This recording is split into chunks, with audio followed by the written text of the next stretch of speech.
What does a contraction feel like? How do I know if I'm in labor? And what does the day of labor look like? Wait, is this normal? Hey, I'm Heidi. My best friends call me Hides. I'm a certified birth doula, host of this podcast, and author of Birth Story, an interactive pregnancy guidebook. I have supported hundreds of women through their labor and deliveries, and I believe every one of them and you deserves a microphone and a stage. So here we are. Listen each week to get answers to these tough questions. Birth Story, where we talk about pregnancy, labor, deliveries, where we tell our stories and share our feelings. And of course, chat about our favorite baby products and motherhood. And because I'm passionate about birth outcomes, you will hear from some of the top experts in labor and delivery. Whether you are pregnant, trying desperately to get pregnant, or you just love a good birth story, I hope you will stick around and be part of this birth story family. You guys, my book is out. It is out in the world. I cannot believe it. I have been writing it for several years, and it's just mind-blowing. Birth Story, Pregnancy Guidebook and Journal is a one-of-a-kind discovery into your pregnancy that provides you education through storytelling. So what's it really about? In the 16 years that I have served women with every personality type, I noticed there was a huge disconnect between what my clients were craving for childbirth education in a book and the books that were actually available on the market. There seemed to be unlimited resources if you are looking for an unmedicated birth or a natural birth or a home birth. But there just weren't a lot of resources for my clients who were part of the 92% of women birthing in a hospital and very much open to medical interventions like an epidural, nitrous oxide, and opioid medications. So I wrote that book to fill the gap for you. Week by week throughout your pregnancy, you will engage with material meant to educate and empower you as you plan for your own birth story. Hospital, medicated, unmedicated, or something in between. You are welcomed each week with a postcard from the womb, which is an adorable note from your baby about their miraculous development, as well as the amazing changes occurring within you. Then you are invited to use an uplifting birth affirmation and to respond to an introspective journaling prompt to document your feelings, curiosities, and wonders every single week.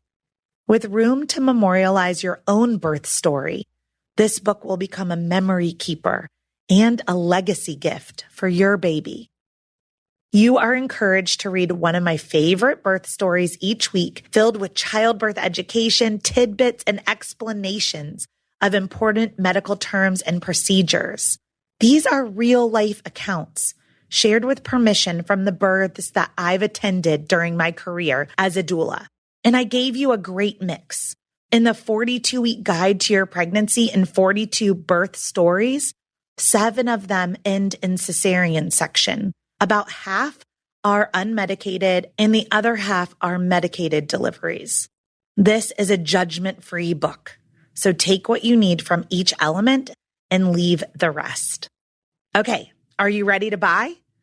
I would love for you to go to birthstory.com and buy it directly from me. But I totally get it if you're an Amazon girl. You can head to amazon.com and just type in Birth Story Pregnancy, and the book should pop up. I'll deliver it straight to your doorstep. And I would venture to say that you might be an audiobook kind of woman because you're listening to a podcast. So if you would prefer to listen to this book, then I have recorded it and it is available for download at audible.com or on your Audible app. Thank you for being part of the Birth Story community. I am so excited for you to have this book in your hand once you've purchased it and it has arrived. I hope that you will give me your thoughts and feedback, and don't forget to take a selfie with your book and post it on Instagram and tag at Birth Story Podcast. Episode 42. I am recording this on April 27th, 2020, and it is my oldest son, Max's 6th birthday. If anyone missed it, please go to Instagram and look at my story highlights for parenting fails to see our hilarious scavenger hunt for their new puppy that ended in my son saying, "This is the worst day of my life." So, welcome to parenting, everyone. In episode 1 of the Birth Story podcast, I introduced myself and my birth story with my son Jagger, who is my second child, and just skipped right over the birth of Max, my oldest. And there's many reasons for that. It has taken me many years to process Max's birth, the vision that I wanted as a birth doula, and how everything kind of went upside down and opposite, and how I have adjusted as a mom, as a partner, and as a birth doula because of Max's story. I didn't even sit down to write it for weeks and weeks and weeks, and I write birth stories for a living because I knew at some point I really needed to share this story with the world. I ended up choosing today. And I think it's sort of fitting. It's the 42nd episode of the Birth Story podcast. And in the Birth Story book, I actually published Max's birth story as chapter 41, and then Jagger's is chapter 42. So before I get into the birth story, I'm really excited about the launch of my book, Birth Story, because it's really like 4 books in one. It's an interactive guide to your pregnancy that goes through all 42 weeks. It is a full journal with 42 journaling prompts. It has spaces for reflections, 42 affirmations to help you. I mean, there's so many surprises I just don't want to give away, but it's really like investing in 3 or 4 different pregnancy books all in one. So, my goal for sharing this story is that you will learn something today about what it's like to have a vision for your birth and then have to pivot. And I had to pivot because my baby had more knowledge about his birth than myself, my medical team, my doula, my childbirth educator. And I had to allow his birth to unfold in the manner in which God designed for it to unfold.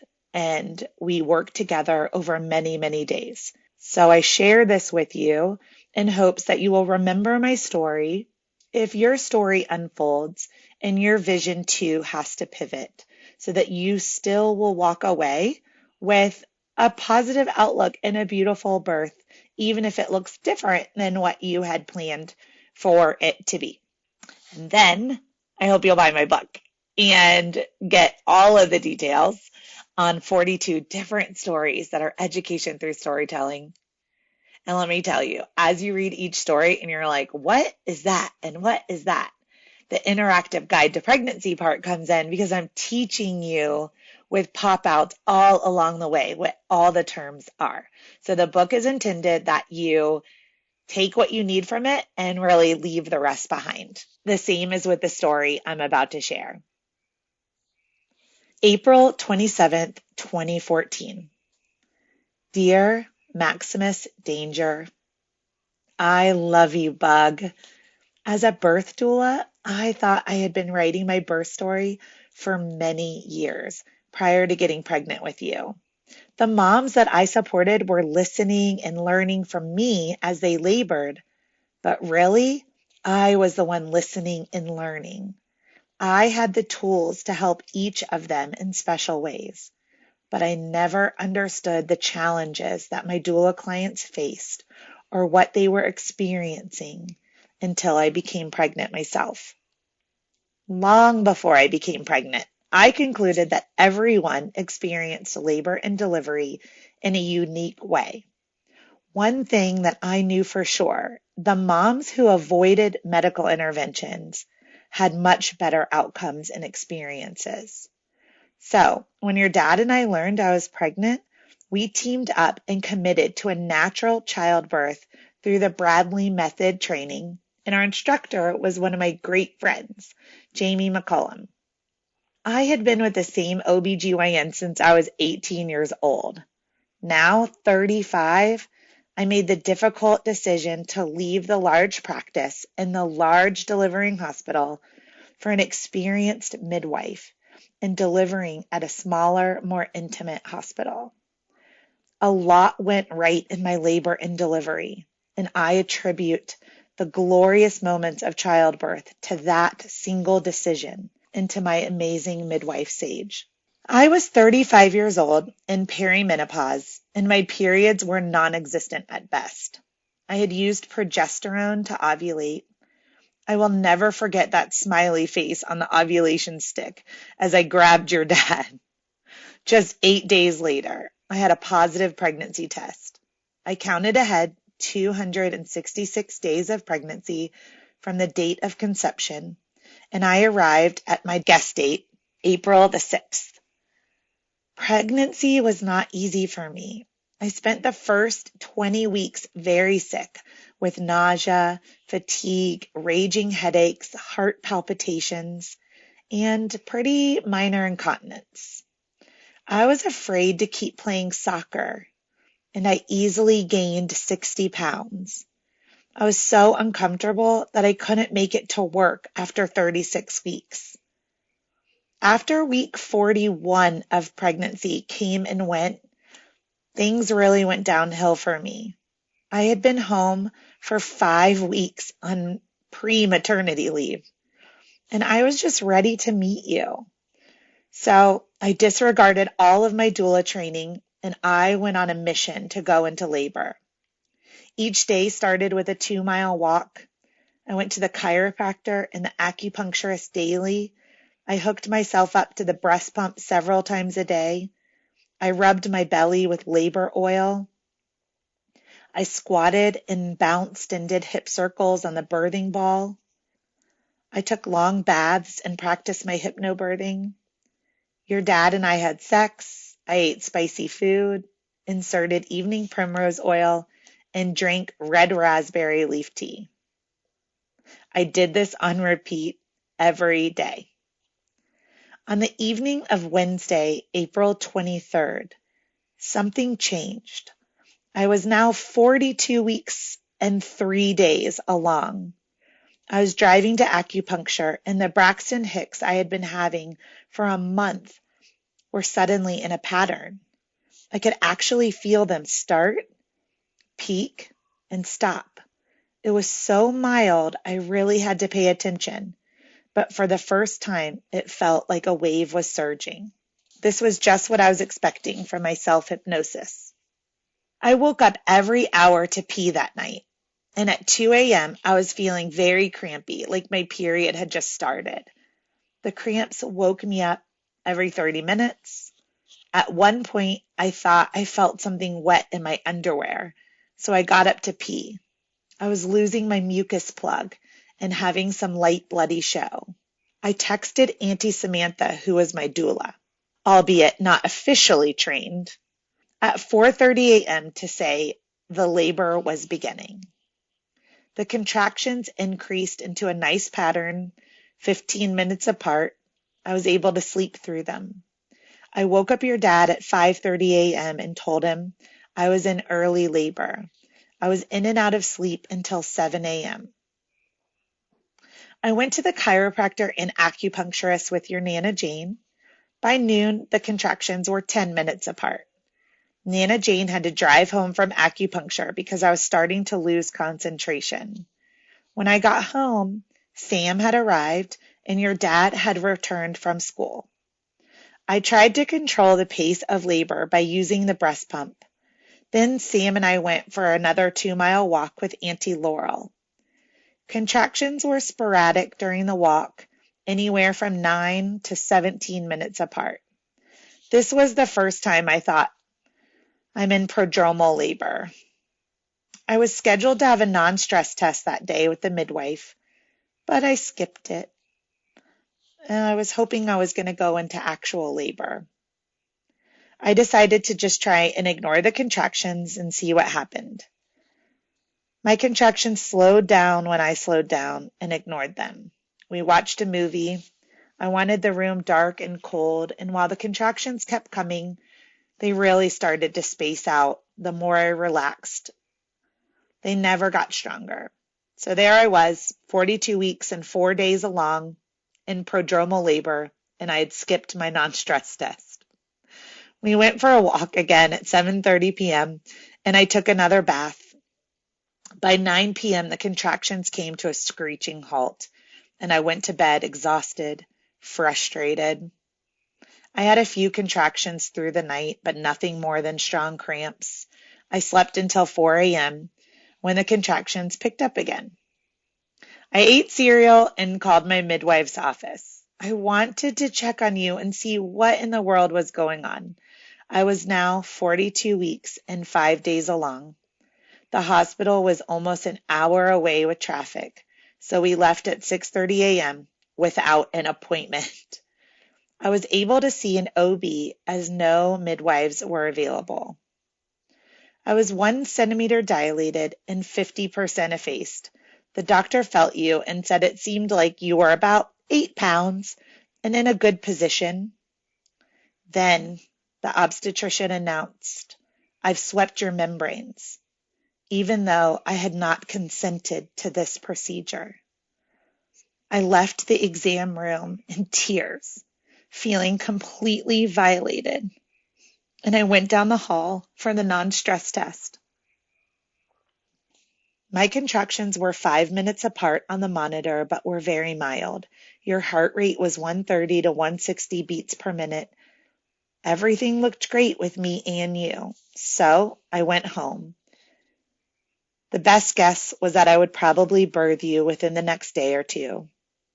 During the car ride home, I was so uncomfortable, and the contractions were much stronger than what I had felt the day before after the membrane sweep. Your dad reminded me of all the things we had learned in our Bradley method training. We went to breakfast, and about every 8 minutes, I had to put my head on the table and breathe through the contractions. It just felt like a very strong period cramp with my whole belly getting tight. I knew I wanted to move. After breakfast, we went to the disc golf course to walk while your dad played. At each hole, I had to squat or bend over to find comfort during the contractions. Sam and your dad would rub my back, but most of the pressure was in my lower front abdomen. I was still talking and happy, in between getting excited as the surges grew stronger. I was ready for this. When I got home, the surges were 6 to 7 minutes apart and much stronger. I got in the bathtub from 2 to 4 p.m., practicing my Hypnobirthing Australia from Melissa Spilstead's Surge of the Sea. At this point, I was moaning through each contraction and was happy relaxing alone. They brought me peanut butter and saltines to eat. I handled the contractions well, but I noticed that hours were going by slowly. That night, my contractions increased to every 4 to 6 minutes apart, and it helped to be doing hip circles on the birthing ball. We watched movies as I labored on the ball and in bed. I was talking and texting and paying attention to the world, so I knew it was still early. My contractions jumped to 3 to 5 minutes apart by 8 p.m. I was tired and I wanted to rest, so we all went to bed. I tried to sleep between contractions and stayed lying on my side, but at midnight I had such a strong surge that it woke me up. I struggled to get through it. I was scared and I wanted to go to the hospital. Looking back, I'm not sure why I wanted to go to the hospital so early. I think I was just so scared because I was so overdue. I was scared that my labor was taking a path that I had never seen before in any of my doula experiences. I was scared that I would hurt you if I didn't get us help. I was in uncharted water and I didn't want to be driving in rush hour or during daylight. I was exhausted and the contractions were strong. I didn't want to drive in the car when the contractions were any stronger for over an hour. The reasons to go to the hospital for me were never ending. When I told your dad to take me to the hospital, he started telling me that I was in early first stage of labor and encouraging me to not go. I responded with, "I am not a piece of paper, and quit looking at that Bradley method book." So at 1 a.m., we arrived at the hospital. I had to squat in the parking lot and was moaning through each contraction. They were coming so hard and so fast. I could still talk a little bit in between. I knew I was going to triage because I knew I wasn't that far along. And I was happy to see my midwife, Sage, was the midwife on call. When she checked me, I had progressed to 2 centimeters dilated from the day before, but she said they would not consider this active labor. I was devastated. I was confused. It certainly felt like labor. I was in pain. I was exhausted. I was everything my doula clients had been over the years. My midwife said I could go back home, or I could walk and see if I made any progress over the next few hours.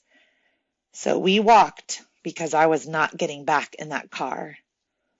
If I could go back in time, I would have gone back home and climbed into my big, comfortable bed.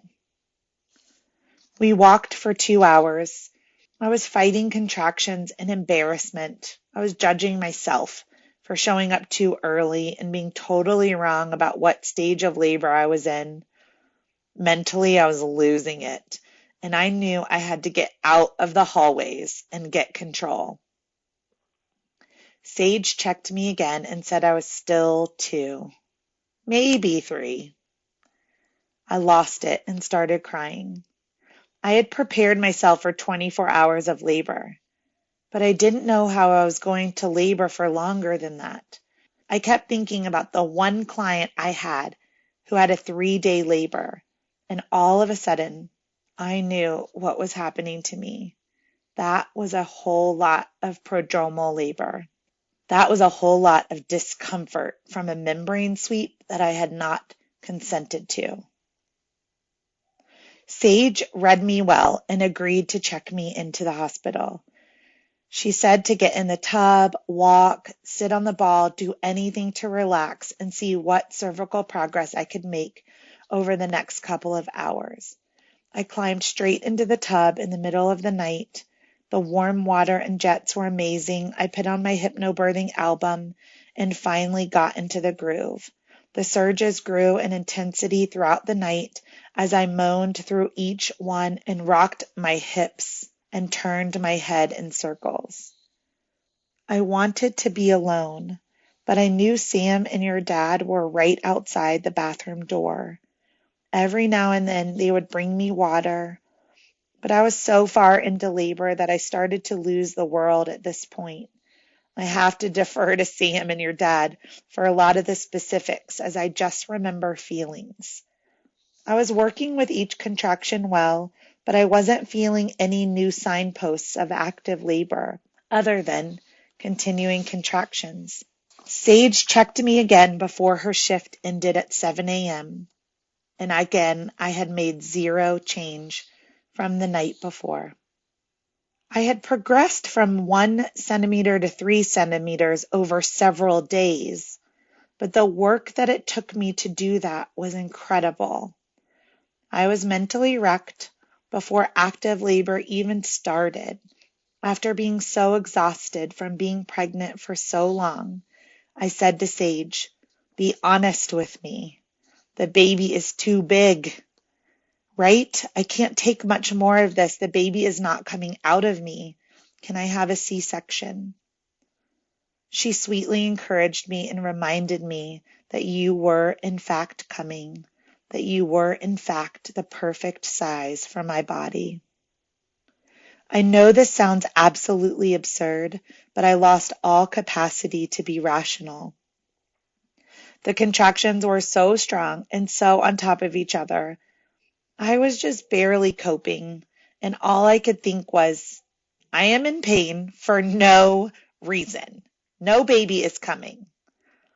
I asked for an epidural, but I never used my code word.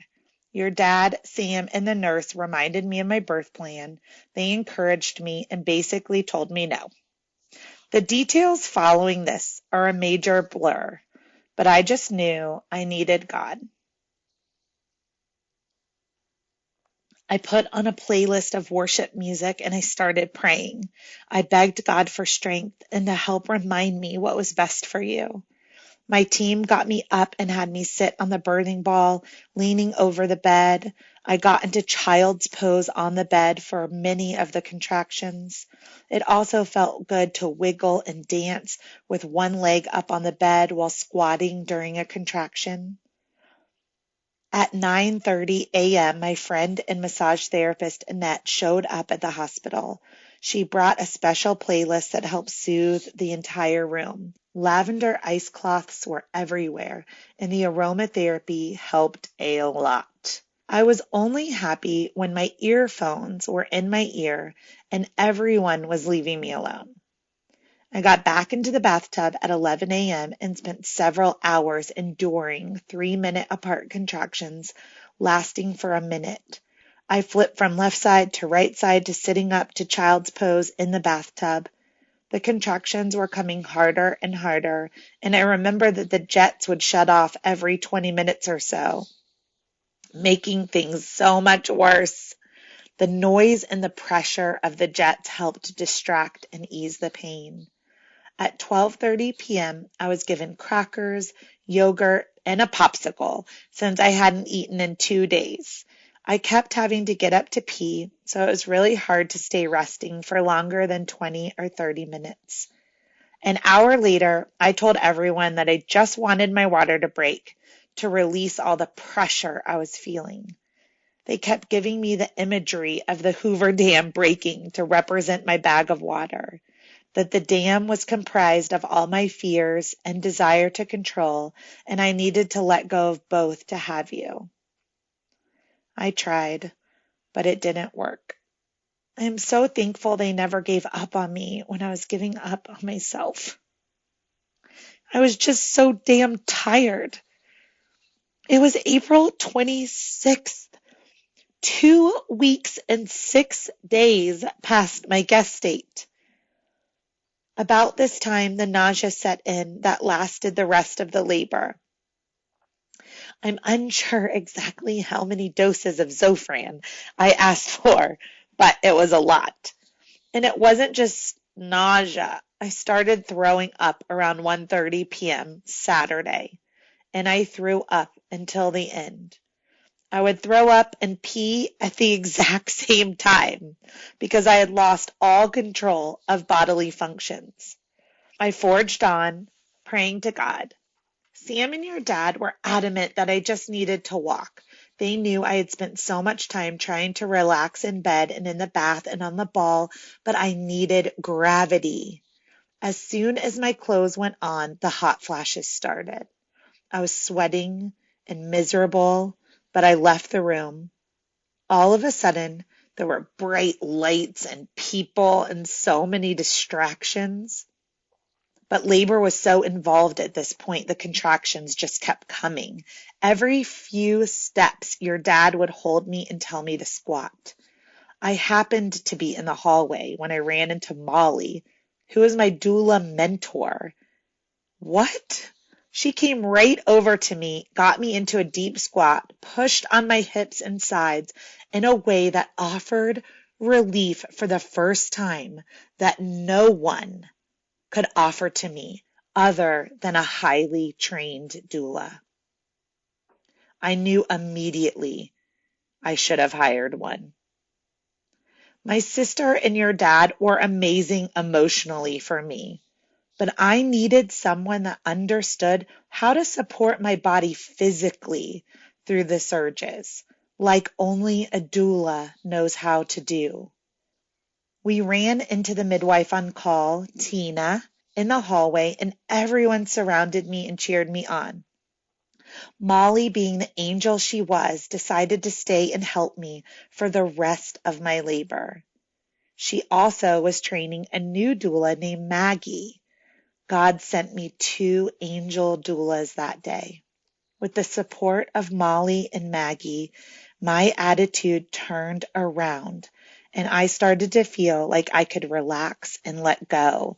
I had my 2 sisters, my husband, my massage therapist, and now my 2 doulas by my side. I was surrounded by love and support, and I felt like I could birth you for the first time. Well, that was until Tina checked me at 4:30 p.m. and I was told that I was still 3 centimeters dilated and that technically it wasn't even considered by medical hospital standards that I was in active labor. I was now 42 weeks and 6 days gestation. They said they needed to start augmenting my labor because I was failing to progress, and I was too pregnant now for anyone's comfort. I was in so much pain that my mind wasn't protecting me. I was defeated. I had made zero cervical change. You were high up inside of me at a -2 station, and they believed that you had flipped sunny side up. All signs pointed to a C-section. But my midwife, Tina, still believed in me. She was adamant that an induction would work and that you would come. I was so exhausted and in so much pain, I knew I had to release in a way that I couldn't relax myself for my cervix to open. This was also the point that labor became about me and not about you. For the whole pregnancy and the first few days of labor, all I wanted was what was best for you. But at this point, my focus switched to what was best for me. I realized I had to take care of me first if I was going to get you to me. So I asked for the epidural at 4:30 p.m. It was a busy night because it took 3 hours before my epidural was placed and the augmentation was started with Pitocin. Despite receiving 2 bags of IV fluid, my blood pressure dropped immediately. I looked up at the nurse and the anesthesiologist and I said, "My ears are cloudy." I was passing out. They asked me if my ears were ringing as the blood pressure cuff read some number that sounded an alarm. I have a heart arrhythmia, and I was pretty scared about getting ephedrine to raise my blood pressure. But they stabilized my blood pressure quickly with the medicine. Next, they laid me down to even out the epidural.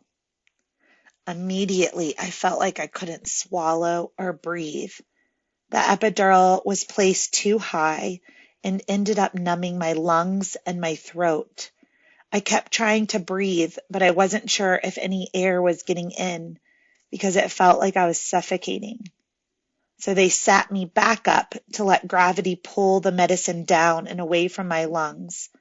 Within a few minutes, I felt like I could swallow and I could breathe again. I didn't feel like I was going to pass out. Everything had stabilized. So I fell asleep. Glorious sleep. I only remember waking up every now and then to throw up. My team finally got rest too. And your dad, he never left my side. Molly and Maggie stayed a while your dad and I slept. They let me sleep all the way through the night. I was thankful for this rest and the hard sleep. I remember knowing that you were fine, being continuously monitored. I wasn't worried about you at all. At 7:30 a.m., they checked me again. It had been 12 hours since my last cervical exam, and I was now dilated to 5 centimeters. You were still a -2 station and sunny side up, but hey, I was in active labor. Sage was back on call. I had been in labor for so long that I had rotated back to my original midwife. An hour later, Annette, the massage therapist, came by again and massaged me. Around the same time, I remember everyone gathering around me and laying their hands on my belly. Everyone in that room prayed over me and with me. It was a Sunday. I hit 43 weeks gestation, and I just wanted to be alone with your dad. He held my hand, and we both fell in and out of sleep. He read me scripture, and then I just slept the day away with my epidural. Sage checked on me around 11 a.m., and I was 7 centimeters dilated. She suggested breaking my water. I was so numb, but I never felt the bag of water erupt. Sage checked me again at 4 p.m., and I was 9.5 centimeters dilated with just a lip of the cervix on one side. She was able to help pull back the rest of my cervix on the next contraction as I bore down until I was complete. You would think that I would have been celebrating and thinking you were coming soon. I just remember wanting to go back to sleep. It didn't even register that I was 10 centimeters. I closed my eyes for a little bit thinking I would just sleep until I had the urge to push. But around 5 p.m., the epidural stopped working. I woke up in tremendous pain, and I was throwing up again. I wanted to press the button for more epidural to numb the pain, but because I was complete, Sage said I could either push the button or push you out. I had to throw up again and again and again. Then my best friend, Auntie Shawn, was there. Where did she come from? Your dad said, "Why don't you push against the pain?" So I started pushing on my hands and knees, and it felt better immediately. Yes, my epidural had stopped working so much that I could get on my hands and knees. I didn't even know if I was having contractions, but it was getting you to turn over, and it felt better. My nurse, Sarah, walked in and saw me on all fours pushing and went to get Sage. I don't remember much about the next 3.5 hours. They turned up the Pitocin to help you out. I pushed with double peaking contractions. Sam was physically pushing you up and over to the center of my belly since you had flipped over. Soon I was just pushing and could feel you moving down. Sarah, the nurse, had me pull on a sheet playing tug of war with her. I had Sage give me a visualization, and she said to push you up, under, and through my pelvic bone towards the ceiling. I knew I was making progress because I could hear their excitement as the top of your head became visible, but I still had to get you under my pubic bone. I pushed and pushed, but I was on my back. My nurse was also in midwifery school, and I had the idea to not push with every single contraction. This way, I would be less exhausted and make more progress. We did this for a while, and soon my ejection reflex triggered again because my epidural had stopped working, and the urge to push was overwhelming. I was able to reach down and feel the top of your head. I knew you were coming out on the next contraction. Sage encouraged me to breathe you out and to just push a little, rest and blow air out, push a little, rest and blow air out to avoid tearing. I only had a small tear because of her guidance. The last part of the story is my favorite. Despite everything I had been through, I was able to feel you kick off the inside of me and push yourself the rest of the way out. That was the last time I felt you inside me. It was incredible. Sage lifted you up on my chest, and I was in total shock. You cried and stared at me. Maximus Danger, you were born at 8:26 p.m. You weighed 10.6 pounds. and were 22 1/4 inches long. Your dad cut your umbilical cord after it completely stopped pulsating, and we preserved the placenta for encapsulation.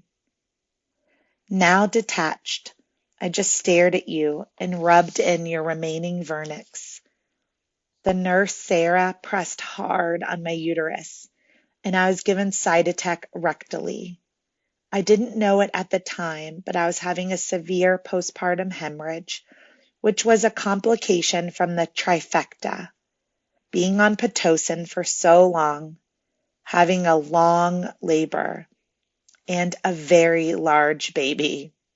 My uterus was just too tired. They stabilized the bleeding, and I began to breastfeed you immediately, basking in God's glory. I knew immediately, Max, that you belonged to God and were given to us in His trust to love and care for you. Much love, Mom. Thank you for listening to episode 42 and the birth of my son, Maximus Danger. I know there were a lot of hard parts in that story to listen to. It was also hard to write and to read back. I don't want you to listen to this story and be scared that any of these things are going to happen to you. I made decisions that were against medical recommendations to stay pregnant for 43 weeks. I made the decision to go to the hospital too early. I tell you this story so that you can listen to each of the parts, learn a few things about what it's like to pivot. I surrendered to the epidural because it was a medical intervention that was a tool to help me achieve a vaginal birth when all signs were pointing to cesarean section. I hope that you will take the best parts of this story that you may use for your own preparation and leave the parts behind that are too negative or too scary or that won't serve you in your birth. Because this is my story. It is not going to be your story.